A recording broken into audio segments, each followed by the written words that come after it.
বর্তমানে কোচ নিয়ে অফিসিয়ালি কোনো আপডেট নেই, আবার নতুন করে ব্রেকিং নিউজ আছে।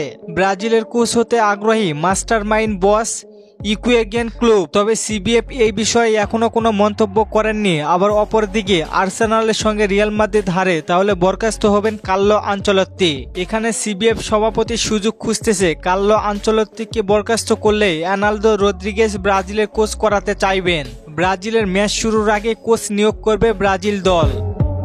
এছাড়া ব্রাজিলের কোচ নিয়ে কোনো আপডেট নেই, 100% কনফার্ম কোনো নিউজ নেই সে হচ্ছে ব্রাজিলের পরবর্তী কোচ। আপনারা অনেকেই কমেন্ট করেছেন ব্রাজিল দল ঘোষণা হচ্ছে কবে। ভাই, বর্তমানে দলের কোনো হেড কোচই নেই। হেড কোচ না থাকায় সঠিকভাবে বলা যাচ্ছে না এই দিনই ব্রাজিল দল ঘোষণা করা হবে। এছাড়া সিবিএফও বলতে পারবে না, এটা নিয়েও অফিসিয়ালি কোনো আপডেট নেই।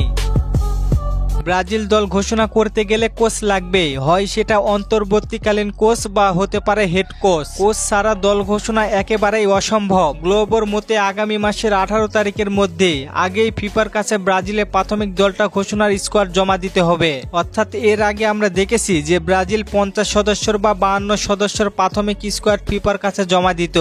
প্রাথমিক স্কোয়াডটি আগামী মে মাসের 18 তারিখের মধ্যেই জমা দিতে হবে। সেখান থেকে ব্রাজিলের স্কোয়াড ঘোষণা করার সুযোগ থাকবে।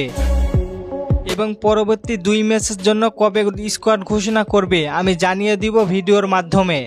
নোমান ভাই প্রশ্ন করেছেন লুকাস পাকুয়েতে কি পরবর্তী ম্যাচ খেলবে? ভাই, এখনো নির্দোষ প্রমাণ হয়নি সে। হাসিফ ভাই প্রশ্ন করেছেন খেলা দেখব কিভাবে? ভাই, খেলা দেখার জন্য অনেক অ্যাপস আছে, তবে ফুটবল টিভি এইচডি এই অ্যাপসের মাধ্যমে সহজেই খেলা দেখতে পারেন। রাইমুল ভাই প্রশ্ন করেছেন রিসালিসন কোন ক্লাবে খেলে? ভাই, টুটেনহামের হয়ে। ঈসা ভাই প্রশ্ন করেছেন নেইমারের অবস্থা কি? ভাই, অনেক ভালো। নুরুল ভাই প্রশ্ন করেছেন নতুন কোচ আসলে আমাদের জানায়েন। অবশ্যই ভাই। ধন্যবাদ সবাইকে কমেন্ট করার জন্য। আর ফুটবলকে নিয়ে নতুন কোনো প্রশ্ন থাকলে করতে পারেন, পরবর্তী ভিডিওতে রিপ্লাই করব।